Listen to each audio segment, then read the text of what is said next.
Bismillahirrahmanirrahim. Assalamualaikum warahmatullahi wabarakatuh. Alhamdulillahilladzi ja'ala al-ilma taharatan lin-nufus wa nuran lil-basair wa hadiyan ilal jannah. Asyhadu an la ilaha illallah wahdahu la syarika lah. Wa asyhadu anna Muhammadan abduhu wa rasuluhu sahibul burhan.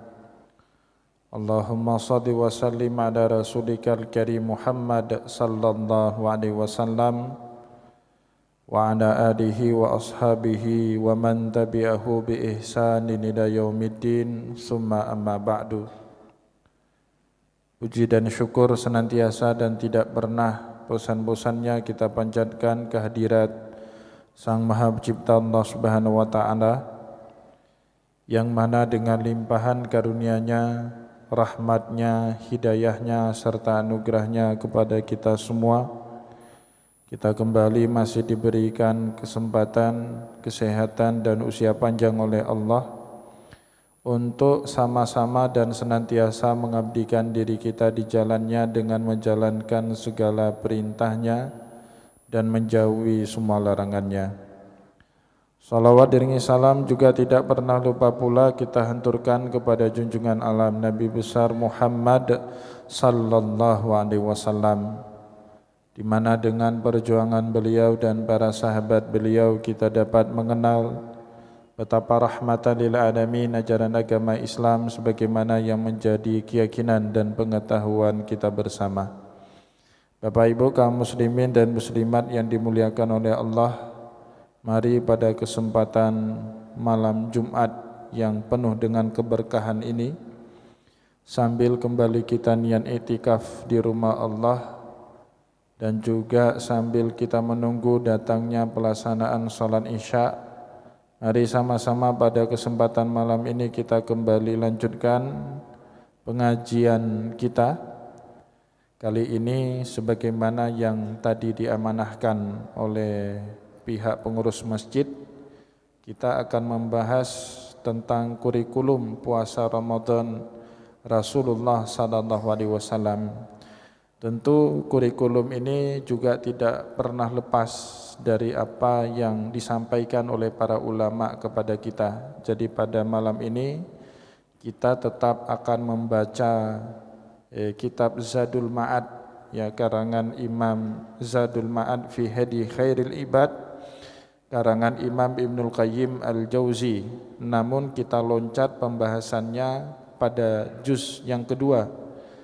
Biasanya setiap malam Jumat kita baca kitab Zadul Ma'ad pada juz yang pertama, dan pembahasan kita terakhir kemarin sampai bahasan wudu, sebagaimana wudu yang pernah dicontohkan kepada kita oleh Rasulullah sallallahu alaihi wasallam. Dan insyaallah pengajian kita dengan Zadul Ma'ad dengan tema wudu tersebut akan kembali kita lanjutkan nanti di bulan suci Ramadan dengan jadwal yang berubah. Kalau biasanya selalu pengajian kita setiap malam Jumat, insyaallah di bulan suci Ramadan berubah pada Jumat subuh, ya, ba'da salat subuh hari Jumat kembali kita akan melanjutkan pengajian dengan kitab Zadul Ma'ad di bulan suci Ramadan. Bapak Ibu kaum muslimin dan muslimat yang dimuliakan oleh Allah, jadi pada malam ini kurikulum puasa Ramadan Rasulullah sallallahu alaihi wasallam kita akan sampaikan sebagaimana yang tertulis di dalam kitab Zadul Ma'ad fi Hadi Khairil Ibad yang dikarang oleh Imam Ibnul Qayyim Al-Jauzi rahimahullahu ta'ala anhu. Imam Ibnul Qayyim pada juz yang kedua, beliau membuat sebuah fasal yang membahas tentang fi hadihi sallallahu alaihi wasallam fi siyam, beberapa petunjuk yang dicontohkan kepada kita oleh Rasulullah sallallahu alaihi wasallam saat beliau melaksanakan puasa, dan yang dimaksud dengan puasa di sini tentu puasa Ramadan. Bapak Ibu kaum muslimin dan muslimat yang dimuliakan oleh Allah, untuk membahas ini Imam Ibnul Qayyim membuka dengan menulis wa kana min hadihi sallallahu alaihi wasallam fi syahri Ramadan al-iksaru min anwa'il ibadati. Dan di antara beberapa petunjuk yang dicontohkan kepada kita oleh baginda Rasulullah di bulan suci Ramadan, al-iksaru min anwa'il ibadati, memperbanyak apapun bentuk jenis ibadah yang Allah Subhanahu wa taala syariatkan. Jadi harus punya semangat, harus punya, ya tadi kalau bahasanya kurikulum, harus punya silabus. Kalau di bulan suci Ramadan ibadah kita harus secara kuantitas maupun kualitas harus lebih banyak dan lebih baik dibandingkan 11 bulan yang lain. Itu prinsip yang paling dasar. Jadi Bapak Ibu, termasuk yang dikatakan oleh Rasulullah SAW dengan iflas atau muflis, orang yang merugi. Siapa orang yang merugi? Orang yang saat masuk bulan suci Ramadan ternyata kuantitas dan kualitas ibadahnya sama dengan 11 bulan yang lain di luar bulan suci Ramadan. Nah, itu orang yang merugi, sebut Rasulullah SAW dalam sebuah hadis. Jadi setidaknya kita punya jenis ibadah yang satu tingkat lebih banyak dan satu tingkat lebih baik dibandingkan bulan-bulan yang lain. Itu resolusi bulan Ramadan yang dilakukan oleh Rasulullah SAW seumur hidupnya. Jadi Bapak Ibu, Nabi Muhammad itu seumur hidupnya hanya sempat 11 kali berpuasa di bulan suci Ramadan. Nah, di 11-11-nya setiap kali masuk bulan suci Ramadan pasti ya ibadah Nabi Muhammad SAW, amal solehnya Rasulullah SAW lebih banyak dibandingkan bulan-bulan yang lain. Mana dalilnya? Bukan hanya sekedar omongan dari Imam Ibnul Qayyim Al-Jauzi, tapi kemudian Imam Bukhari meriwayatkan sebuah hadis yang menceritakan tentang itu di dalam kitab sahihnya dari istrinya Rasulullah SAW, Sayyidah Aisyah radhiyallahu taala anha, qala Rasulullah kana Rasulullah SAW ajwadun nas wa ajwadu ma yakunu fi Ramadan. Rasulullah SAW itu manusia yang paling tinggi komitmennya untuk melakukan perbuatan amal soleh.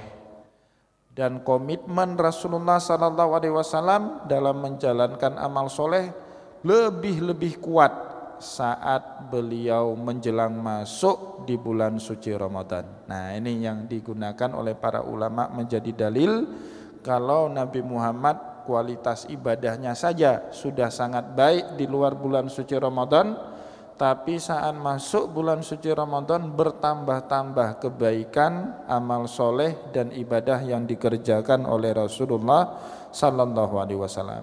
Oleh karena itu Bapak Ibu, kalau kita mendaku diri sebagai umat Nabi Muhammad, semangat yang sama juga harus ada di dalam diri kita ya untuk menyambut bulan suci Ramadan. Fakana Jibrilu alaihi salatu wassalam yudarisuhul Qur'anu fi Ramadan. Jadi malaikat Jibril alaihi salatu wassalam itu bermudarasah Al-Quran bersama dengan Rasulullah sallallahu alaihi wasallam hanya di bulan suci Ramadan saja. Ya, maka kemudian Bapak Ibu yang dimuliakan oleh Allah, apa itu? Kita tentu bertanya apa yang dimaksud dengan mudarasah. Mudarasah itu saling mempelajari, saling membaca Al-Quran maupun isi kandungannya. Jadi Bapak Ibu yang dimuliakan oleh Allah, Imam Ibnu Hajar Al-Asqalani dalam kitab Fathul Bari menjelaskan makna daripada kata dalam hadis itu fayudarisuhul Quran. Rasulullah SAW didatangi oleh malaikat Jibril, baik malaikat Jibril dengan Rasulullah SAW saling mudarasah Al-Quran. Apa maknanya? Kadang-kadang Al-Quran itu dibacakan oleh Rasulullah, disimak sama malaikat Jibril. Namun juga sebaliknya, terkadang malaikat Jibril yang membacakan bacaan Al-Quran didengar oleh Rasulullah SAW, itu yang namanya mudarasah. Dalam tradisi kita orang Aceh, kita wujudkan itu dalam apa yang kita sebut dengan tadarus, ya, tadarus Al-Quran. Nah Bapak Ibu, tadarus Al-Quran itu sekali lagi model baca yang diwariskan kepada kita oleh Rasulullah. Ya, jadi jangan pernah nanti ada yang bilang, wah tadarusan Al-Quran dengan membentuk lingkaran, satu orang baca sedangkan 9 orang yang lainnya mendengar, itu perbuatan bid'ah. Ya, jangan ada orang yang ngomong seperti itu, karena tadarus itu ternyata pertama sekali dicontohkan oleh Rasulullah SAW. Cuman teman tadarusannya Rasulullah itu tidak main-main, malaikat Jibril. Kalau kita kan tidak level itu Bapak Ibu, ya sudah sama teman-teman ngopi aja. Kalau di luar bulan suci Ramadan, ya, kumpulnya di meja kopi. Di bulan suci Ramadan ngumpulnya di masjid, ya, untuk bertadarusan Al-Quran. Nah itu cara yang paling mudah untuk mengkhatamkan Al-Quran, ya. Rame-rame bacanya. Kadang kita baca 1 juz, teman kita 2 atau 3 orang mendengar bacaan kita, kemudian teman kita yang baca juz kedua, kita mendengar bacaan dia, kemudian teman kita satu lagi baca juz 3, kita mendengar bacaan dia, kemudian kita giliran membaca juz 4, 2 orang teman kita lagi mendengar bacaan kita, ya. Kalau seperti itu Bapak Ibu punya kelompok, ya, 2 atau 3 atau 4 atau 5 orang, insya Allah Bapak Ibu setiap hari kita bisa khataman Al-Quran. Bisa itu Bapak Ibu. Lah tapi kan khatamannya enggak semua kita bagi-bagi. Iya, karena di dalam Islam Bapak Ibu, pahala orang yang membaca Al-Quran dengan yang mendengarkan Al-Quran sama, ya. Wa idza quri'al Qur'an fastami'u lahu wa ansitu la'allakum turhamun, kata Allah dalam Al-Quran, kalau dibacakan kepada kalian Al-Quran maka dengar bacaan itu, diam dan dengar bacaan itu, la'allakum turhamun, semoga kalian dirahmati sama Allah. Makna rahmat itu apa? Membaca dan mendengar Al-Quran mendapatkan bahagian pahala yang sama.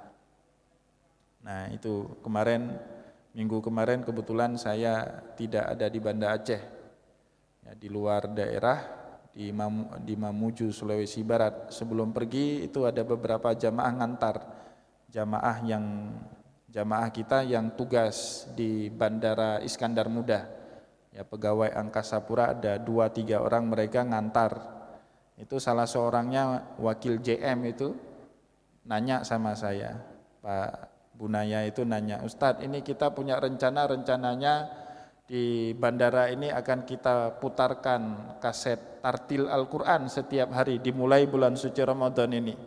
Saya bilang langsung, nggak usah, karena kalau nanti diputarkan tartil orang di bandara pada ngomong yang dosa itu orang yang mutar kaset. Dan bandara itu Bapak Ibu bukan tempat untuk kita dengar Al-Quran, ya kan? Orang di bandara itu kalau sudah ketemu teman lama yang ngantar pasti ngobrol, bicara. Jadi kalau diputarkan kaset Al-Quran kita ngomong, waduh itu berdosa, itu kita melanggar etika. Ya, maka kalau di masjid itu mahalul mu'tad di dzikrillah, tempat yang memang untuk menyebut, ya, membaca ayat Al-Quran, menyebut nama Allah baik jahar maupun secara sir, itu masjid. Ya, kalau bandara, pasar kan bukan itu tempatnya Bapak Ibu, ya.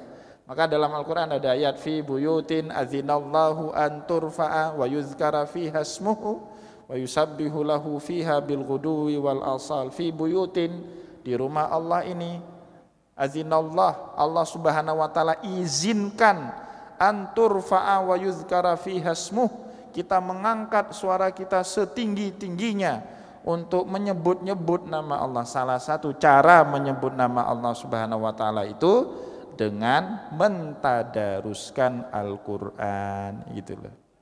Nah, itu pun kalau di kita masjidnya di lingkungan Bapak Ibu, baiknya tadarusan Al-Qur'an itu jangan lebih dari jam 12. Kalau pakai mikrofon, ya, kasihan ada orang nanti sakit, ada saudara kita yang non muslim, ya, siapa tahu itu kan mengganggu mereka, padahal mereka harus bangun lagi waktu sahur jam 3, apalagi ibu-ibu harus bangun itu jam 3. Kalau mau bertadarusan pakai mic ya paling sampai jam 12. Setelahnya silakan tadarusan, tapi setidaknya pakai mic dalam masjid saja, ya enggak usah pakai mic di luar masjid. Apalagi kalau yang tadarusan Al-Quran itu belum tamat Iqra 6, Pak. Itu sakit kepala kita. Ya, sakit sekali kepala itu. Mislul ghanam yamshi alal hajar. Baca Al-Qur'annya seperti kambing jalan di atas batu itu. Kitanya sakit kepala, besok paginya waktu sahur harus minum bodrek dulu gara-gara bacaan Al-Qur'annya dia itu. Nah, ini diseleksi lah pengurus masjid, bapak-bapak, ibu-ibu yang jadi pengurus masjid. Kalaupun mau dibuat tadarus, dan itu bagian daripada sunnahnya Rasulullah, diseleksi yang berhak pegang mikrofon ini setidaknya sudah dites bacaan Al-Qur'annya, tajwidnya, makharijul hurufnya sudah benar, baru boleh menggunakan mikrofon yang keluar. Baik Bapak Ibu kaum muslimin dan muslimat yang dimuliakan oleh Allah, wa kana idza laqiyahu Jibril ajwada bil khairi minar rihil mursalah. Ini bahagian daripada hadis tadi ya yang dikutip oleh Imam Ibnul Qayyim di dalam teks kitab Zadul Ma'adnya. Beliau berkata, wa kana idza laqiyahu Jibril, adapun Rasulullah SAW pada saat didatangi oleh malaikat Jibril, ajwada bil khairi minar rihil mursalah. Beliau adalah orang yang sangat berkomitmen dengan perbuatan baik, bahkan kalau mengenai perbuatan baik lebih cepat beliau lakukan dibandingkan angin yang bertiup. Angin bertiup itu kan cepat sekali Pak, kekuatan angin, kencang sekali itu angin. Tapi Nabi Muhammad SAW kalau dengar ada orang yang membutuhkan, kalau dengar ada dibuka donasi untuk berbuka puasa, kalau mendengar ada majelis tadarusan Al-Quran, kalau mendengar ada majelis pengajian, kalau mendengar ada majelis qiyamul lail, maka Rasulullah SAW lebih cepat hadir ke tempat tersebut dibandingkan angin yang bertiup kencang. Nah, itu ibarat yang disampaikan sebenarnya oleh Sayyidah Aisyah radhiyallahu taala anha, dan riwayat ini juga ada Bapak Ibu di dalam Sahih Bukhari ya. Wa kana ajwadun nas, ya, jadi Rasulullah SAW itu orang yang paling, manusia yang paling berkomitmen untuk kebaikan. Jadi riwayat hadisnya seperti ini. Kana Rasulullah SAW ajwadun nas wa ajwadu ma yakunu fi Ramadan. Rasulullah SAW itu orang yang sangat berkomitmen dengan kebaikan, dan komitmennya Rasulullah dengan amal soleh itu bertambah menjadi-jadi pada saat masuk bulan suci Ramadan. Sayyidah Aisyah radhiyallahu taala anha kemudian berkata, hina yalqahu Jibril, terutama saat beliau didatangi sama malaikat Jibril. Kapan beliau didatangi sama malaikat Jibril di bulan suci Ramadan? Wa kana yalqahu fi kulli lailatin min Ramadan. Malaikat Jibril itu mendatangi Rasulullah pada setiap malam di bulan suci Ramadan. Ya, setiap malam Pak. Bahkan nanti kata Imam Ibnu Hajar dalam kitab Fathul Bari, tahun terakhir Nabi Muhammad, puasa Ramadan terakhir Nabi Muhammad, ya tahun ke-11 Hijriah itu Bapak Ibu, itu Nabi Muhammad dalam semalam itu bisa khataman Al-Quran dengan malaikat Jibril sampai 2 kali dalam semalam itu.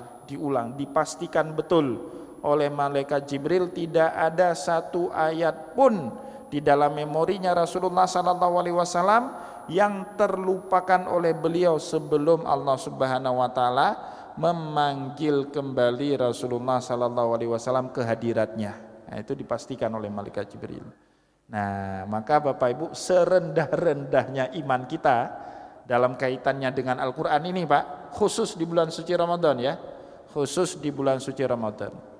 Kalau di luar bulan suci Ramadan, ulama kita dulu Pak pakai istilah ain. Ya, para ulama ahli Al-Qurra, para pembaca Al-Quran, para ulama tafsir itu mengatakan Al-Quran itu ya terdiri dari 114 surat, 30 juz, dan masing-masing juz itu terdiri dari 4 ain. Ya, 4 ain. Ain itu simbol untuk mengatakan rubu'. Rubu' itu maknanya seperempat. Ya, berarti satu juz itu terdiri dari 4/4 gitu loh. Ya, 4 ain terdiri dari 4 ain. Sengaja di mushaf kita itu kan ada Pak ya di samping itu namanya hasyiyah. Ya, tulisan di samping mushaf itu namanya hasyah. Sengaja ditaruhin di situ Bapak Ibu. Itu paling minimal. Ya, paling minimal. Kalau Imam Nawawi di dalam kitab Al-Azkar mengatakan paling minimal itu 100 ayat. Paling minimal Bapak Ibu 100 ayat. Bahkan Al-Quran yang bisa berfungsi menjadi wiqayah. Wiqayah itu perlindungan bagi kita. Jadi ayat itu akan memproteksi kita terutama dari min syarri hasidin idza hasad, dari orang yang berhasad, kemudian main sihir, main guna-guna untuk kena kita, itu baru berfungsi kalau kita baca minimal 100 ayat kata Imam Nawawi di dalam kitab Al-Azkar. Tetapi kita taruhlah Bapak Ibu, nggak usah pakai itu terlalu banyak ya. Kalau satu juz itu rata-rata Pak 183 atau 187 ayat. Berbeda-beda, tapi kalau ikhtisar pukul ratanya segitu keluarnya 183 atau 187 ayat. Di luar bulan suci Ramadan Bapak Ibu minimal baca Al-Quran 1 ain. Jadi per 4 hari kita dapat 1 juz seperti itu. Tapi di bulan suci Ramadan Bapak Ibu usahakanlah minimal itu adhaful iman, selemah-lemahnya iman ya. Minimal sekali Bapak Ibu. Ya, kita khotam Al-Quran itu sekali saja ya. Berarti kalau Ramadannya 30 hari, bagilah 1 hari itu 1 juz. Itu adhaful iman menurut saya, selemah-lemahnya iman ya. Karena kalau tidak di bulan suci Ramadan sulit sekali kita mengkhatamkan Al-Quran di bulan-bulan yang lain.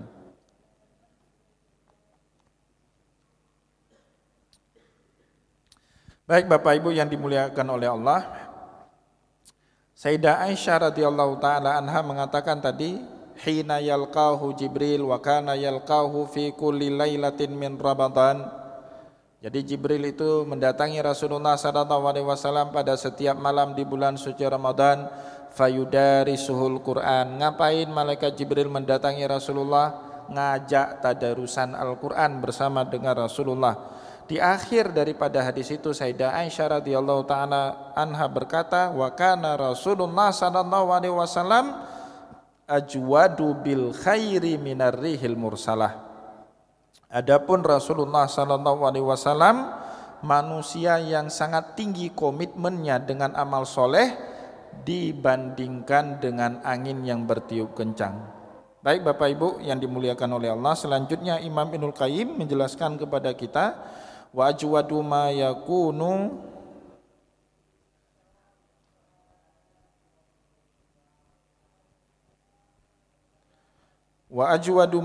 fi Ramadan. Ini tadi kutipan daripada hadis tadi ya. Yuksiru fihi minas sadaqati wal ihsan. Selain Nabi Muhammad sallallahu alaihi wasallam memperbanyak tadarusan Al-Qur'an, di bulan suci Ramadan ini pula Nabi Muhammad sallallahu alaihi wasallam yuksaru fihi minas sadaqati wal ihsan. Beliau memperbanyak sedekah dan juga memperbanyak amal-amal perbuatan baik yang lainnya ya. Bahkan di bulan suci Ramadan ada satu sedekah yang wajib, namanya zakat fitrah. Itu wajib Bapak Ibu, tidak boleh enggak ya, karena Rasulullah bilang dalam hadis sahih Muslim, farada Rasulullah sallallahu alaihi wasallam zakatal fitri sa'an min tamarin wa sa'an min sa'i wa sa'an min syairin ala kulli muslimin wa muslimatin hurrin au abdin zakarin au unsa kabirin au saghirin. Jadi Rasulullah sallallahu alaihi wasallam telah menfardukan kepada kita semua zakat fitrah di bulan suci Ramadan, 1 sa' daripada korma maupun 1 sa' daripada gandum kepada kaum muslimin dan muslimat, laki-laki maupun perempuan, anak kecil maupun dewasa, orang yang berstatus merdeka maupun hamba saya, tanpa ada pengecualian. Bapak Ibu semua kita wajib bayar zakat fitrah kalau kita sempat hidup di bulan suci Ramadan ya. Adapun sedekah itu bahagian dari amal soleh sunnah, tapi diperbanyak oleh Rasulullah sallallahu alaihi wasallam di bulan suci Ramadan. Ada satu peristiwa Bapak Ibu di bulan suci Ramadan, ini terekam di dalam Sahih Bukhari. Nanti boleh rujuk di dalam Sahih Bukhari. Suatu hari Rasulullah SAW, Bapak Ibu yang dimuliakan oleh Allah, masak sore hari, masak makanan untuk dimakan saat berbuka puasa. Tapi kebiasaan Nabi Muhammad itu buka puasa dengan beberapa butir kurma. Buka puasa dengan beberapa butir kurma, tegak minum air, kemudian beliau sholat maghrib. Nanti setelah sholat maghrib beliau pulang ke rumahnya baru makan berat, baru makan makanan yang tadi dimasak oleh istrinya Sayyidah Aisyah radhiyallahu taala anha. Dalam cerita riwayat Bukhari tadi Bapak Ibu, Rasulullah setelah sholat maghrib pulang balik ke rumahnya, dilihat makanan tadi yang dimasak bersama dengan istrinya tadi siang itu udah nggak ada lagi. Kalau peristiwa ini terjadi sama Bapak Ibu gimana itu? Kecewa kan? Bercampur aduk Pak emosi itu. Kita udah capek-capek masak, pulang habis sholat maghrib udah nggak ada lagi makanan itu. Maka ditanyalah sama Rasulullah, wahai istriku Sayyidah Aisyah, kau bawa kemana makanan yang tadi siang kita masak? Sayyidah Aisyah awal mulanya itu takut-takut enggak jelaskan, ya Rasulullah, tadi saat engkau ke masjid tiba-tiba ada beberapa orang ketok pintu rumah kita, fakir miskin ternyata. Mereka ya Rasulullah ngaku sudah beberapa hari enggak makan, aku enggak tega. Sehingga makanan yang tadi kita masak di siang hari itu semuanya aku sedekahkan kepada orang. Kalau kita Pak udah terbang piring, ya, gelas, piring, sendok, garpu terbang. Kan berat itu urusannya. Ya. Apa kata Rasulullah kemudian? Ya, malakum min malikum illa ma akalta fa afnaita au labista fa ablaita au ma tasaddaqta fa amdaita. Sayyidah Aisyah, enggak usah menyesal, ya, enggak usah takut, enggak usah khawatir, saya enggak akan marah. Justru itu baik kata Rasulullah. Rasulullah kemudian bilang, malakum min malikum. Kita ini bahagian daripada harta kita ini cuma 3 kata Rasulullah. Harta kita, duit kita, kita belikan makanan, ma'akalta fa'afnaita, kemudian makanan itu jadi kotoran, ya kan? Atau kita punya duit, beli pakaian, au ma labista fa'ablaita, kita belikan itu pakaian, maka pakaian itu jadi usang. Yang namanya pakaian itu paling tahan 2-3 tahun, kalau branded dikit ya 4 tahun lah. Au matasaddaqta fa'amdaita, atau yang duit kita sedekahkan itu, kata Rasulullah, itulah yang kekal abadi yang kita bawa ke negeri akhirat. Wah itu berat Pak, kita minimal enggak seperti itu.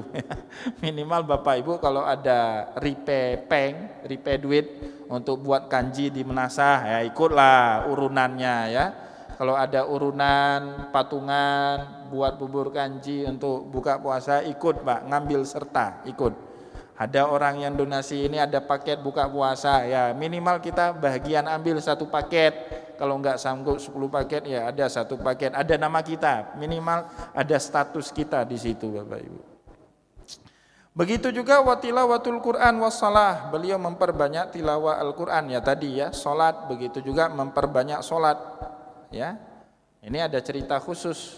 Ya, suatu hari itu di dalam cerita Musnad Imam Ahmad bin Hambal, sahabat Nabi yang bernama Abu Zar Al-Ghifari.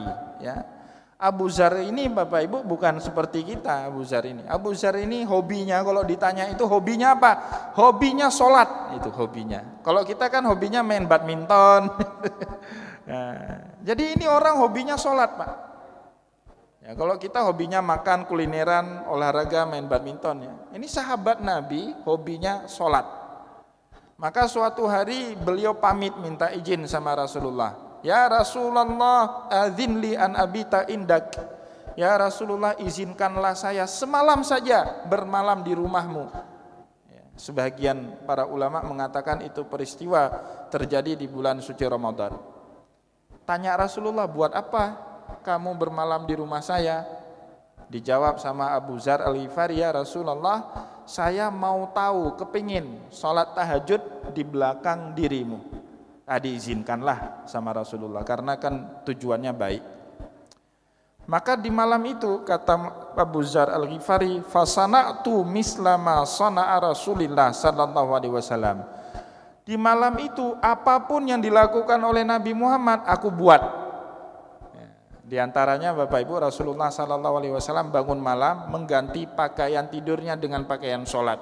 Maka beliau juga seperti itu, bawa pakaian sholat.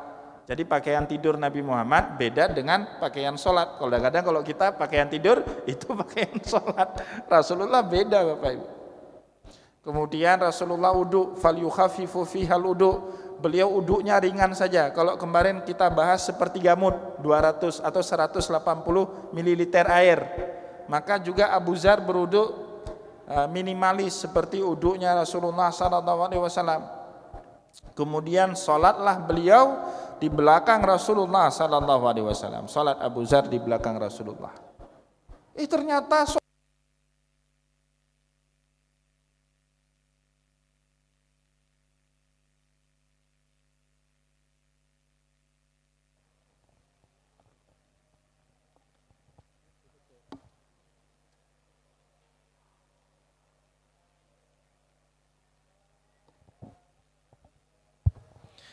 ya baik. Dan ternyata Bapak Ibu, sholatnya Rasulullah SAW itu panjang sekali. Orang seperti Abu Dzar Al-Ghifari yang hobinya sholat nggak tahan juga itu. Maka beliau bilang apa? Fa'adribu ra'si fawqal judran. Saya beberapa kali kepala saya itu terantuk dinding. Nggak kuat sholat di belakang Rasulullah SAW. Maka Bapak Ibu, saya sering bilang sama jamaah ini, kita banyak bersyukur nggak hidup sezaman dengan Rasulullah. Kalau hidup sezaman sama Rasulullah, diajak sholat malam sama Nabi, aduh besok nggak masuk kantor semua Pak, kena pecat semua kita ini ya, diturunkan jabatan kita semua. Nah, maka kita harus banyak bersyukur Pak, kita ini umat akhir zaman ya, sholatnya yang ringan-ringan saja ya, minimal kita hadirlah dalam sholat tarawih, itu paling minimal Bapak Ibu ya. Wa zikru wal i'tikaf. Rasulullah SAW juga memperbanyak zikir dan i'tikaf, khususnya di asyrul awakhir. Cerita Sayyidah Aisyah radhiyallahu anha di dalam Sahih Bukhari dan Muslim, kana Rasulullah SAW idza dakhala asyrul awakhir, Nabi Muhammad SAW itu punya kebiasaan kalau sudah masuk 10 hari terakhir, faraka ahlahu, beliau berpisah ya, menjaga jarak dari keluarganya. Istaqda mi'zarahu, beliau kencangkan tali pinggangnya. Wa'takafa fil masjid, dan beliau mulai beriktikaf di dalam masjid. Itu salah satu sunnah Nabi Muhammad SAW. Syukur Bapak Ibu, di dalam mazhab Syafi'i ya, yang namanya iktikaf itu pertama boleh dimanapun asal sholat 5 waktu ada di tempat tersebut. Tidak mesti ada sholat Jumat. Ya, syukur. Jadi kalau Bapak Ibu ada menasah di kampung, asal ada sholat 5 waktu, tapi kadang-kadang menasah kita itu cuma maghrib Pak. Ini enggak boleh. Atau misalnya teman-teman yang di kantor itu kan ada musala, sholat di situ cuma ada duhur dan asar. Itu enggak boleh juga jadi tempat iktikaf ya. Tapi orang kantoran jangan iktikaf, sayang orang, ya, sayang orang. Ibadahnya orang kantoran itu apa? Melayani masyarakat, ya, itu ibadahnya orang kantoran. Ini bapak-bapak yang sudah pensiun, ya, bapak-bapak yang sudah pensiun ada menasah, di menasahnya itu ada sholat 5 waktu, sah dalam mazhab Syafi'i kita iktikaf di situ. Berbeda dengan mazhab Hanafi dan Maliki yang mensyaratkan masjid yang sah kita iktikaf di dalamnya harus masjid jami. Apa makna masjid jami? Masjid yang di dalamnya ada pelaksanaan sholat Jumat. Ya, maka menasah itu tidak sah Bapak Ibu untuk dijadikan tempat iktikaf. Yang kedua, di dalam mazhab Maliki, iktikaf itu Bapak Ibu dimulai setelah sholat fajar sampai fajar berikutnya 24 jam. Itu baru iktikaf. Tapi di dalam mazhab Syafi'i Bapak Ibu, sah kita dapat pahala iktikaf asal lahdatan fil masjid. Ada sesaat kita berada dalam masjid tapi dengan satu syarat, sebelumnya kita niat iktikaf. Nah ini ya, maka mudah sekali Bapak Ibu bermazhab Syafi'i. Nanti kalau ditanya sama mungkar dan nangkir waktu di alam barzah, kamu ada iktikaf enggak? Ada. Apa iktikaf kamu sebentar? Tapi saya bermazhab Syafi'i. Bilang aja gitu, Pak. Itu kunci jawabannya. Saya bermazhab Syafi'i. Dalam mazhab Syafi'i itu asal 1 detik 1 menit ada dalam masjid sebelumnya sudah niat iktikaf, dapatlah pahala iktikaf hari itu. Wah mudah sekali Pak ya mazhab Syafi'i. Maka kan datuk-datuk kita dulu, kakek-kakek kita itu pinter Pak, milihnya mazhab Syafi'i. Karena tahu anak keturunannya ini lemah-lemah. Dipilihlah mazhab yang paling memudahkan ya, mazhab Syafi'i. Nah maka Bapak Ibu nanti di bulan suci Ramadan ba'da sholat subuh jangan langsung pulang. Apalagi kalau kita di Aceh kan jam kantor itu nanti ada penyesuaian kan jam kantor itu ya. Masuk agak sedikit telat ya, kemudian pulang agak sedikit lebih cepat. Jadi habis sholat subuh udah pasang terus niat iktikaf sambil tunggu waktu syuruk. Ya, jadi keluar kita di masjid itu waktu syuruk dapat pahala iktikaf sekaligus dapat pahala sholat syuruk 2 rakaat ya. Wa kana yakhussu ramadhana minal ibadati ma la yakhussu ghairahu bihi minasyuhur. Jadi Rasulullah SAW mengkhususkan ibadah-ibadah tertentu yang beliau hanya kerjakan di bulan suci Ramadan saja dan tidak dilakukan oleh Nabi Muhammad SAW di bulan-bulan yang lain. Baik Bapak Ibu, ini sudah bel, tanda keluar main-main, tanda istirahat. Sudah bel, insya Allah di bulan suci Ramadan kita bahas ini aja lah. Ya, kita loncat dulu bab uduk kita itu. Ya, bab uduk kita itu di bulan lain, nanti di bulan Syawal kita akan lanjut kembali pengajian juz 1 dengan kitab Zadul Ma'ad, dan insya Allah di bulan suci Ramadan kita akan teruskan ya pengajian kitab Zadul Ma'ad tapi dengan pembahasan puasa ya. Tetap dia harus dengan kitab Bapak Ibu ya. Kalau mau belajar agama sesungguh-sungguhnya belajar, Bapak Ibu itu harus punya paham yang sama dengan ulama-ulama terdahulu. Jangan dengar ceramah. Kalau dengar ceramah, kadang-kadang improvisasi penceramah. Ya boleh jadi itu enggak punya sumbernya dari yang dulu. Maka penting sekali kita baca kitab ini sehingga pemahaman kita itu benar-benar sama dengan para ulama salafus saleh, dengan para tabi'in sahabat sampai kepada Rasulullah sallallahu alaihi wasallam. Semoga apa yang kita sampaikan pada kesempatan malam ini bermanfaat kepada kita semua. Sekaligus saya ingin menggunakan kesempatan terakhir sebelum masuk bulan suci Ramadan untuk meminta maaf dengan sebenar-benarnya. Mohon maaf lahir dan batin jika selama mengasuh pengajian Sirah Nabawiyah setiap malam Jumat di Masjid Oman ini ada hal-hal yang tidak berkenan baik dari sikap maupun lisan saya, tentu itu tidak saya sengaja dan itu datangnya dari kelemahan saya sendiri sebagai manusia biasa. Semoga apa yang kita sampaikan di malam ini bermanfaat kepada semua kita dan semoga bisa kita amalkan di bulan suci Ramadan. Wallahu muwaffiq ila aqwamit thariq wa nasrun minallahi fatun karim. Wassalamualaikum warahmatullahi wabarakatuh.